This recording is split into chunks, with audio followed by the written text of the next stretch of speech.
Hey everyone, I recently sold this tree, and so before I ship it off to the new owner, I'm going to be doing a quick critique and talk about it.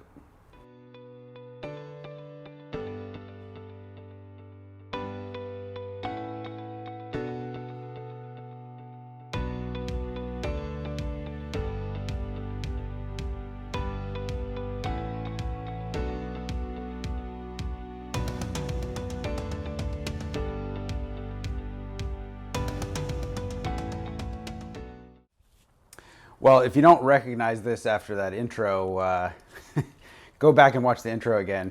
Let me give it the same kind of spin that it got in the intro. So the tree's a little bit overgrown right now, even though it was thinned out in the fall. It's got really nice, dense branching, but all of this new growth is due to be cut off in about a month since it's mid-May here in San Francisco.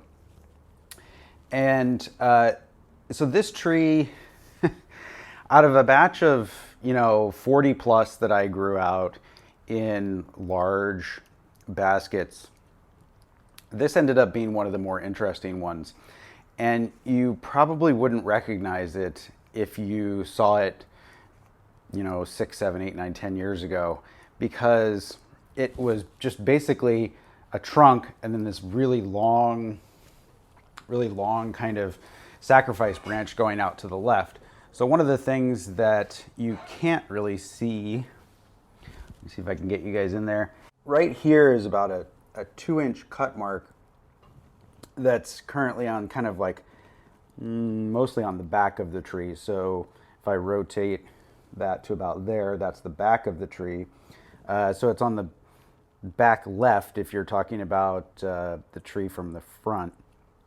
Now, the root base on the back is actually probably nicer and more consistent than the root base on the front. So it's actually an option in terms of the future development of this tree to turn the tree around, bring the branches down, clear out some space in that branching, and create a top that would come a little bit further this way. That's more of a long-term development kind of thing though. I have to admit, I might have sold this years ago if it wasn't for my sort of fascination with whether or not I could actually create a good Sumo style tree. The interesting thing is that the seed for the tree is actually about right up in here, the original seed point. So everything from this point down is actually just root structure that's started to fuse. And just like on the other side being a little bit better, this is going to look a lot better if this is just filled up with soil and moss to give that more even kind of look and kind of hide this root that's turning back under. But the great thing about this tree is just that it has, it tapers from something like 8 inches across to maybe 2 inches or 1.5 inches across from a height of about 5 inches. And then it kind of wiggles a little bit and goes up into the fine branching from here on up.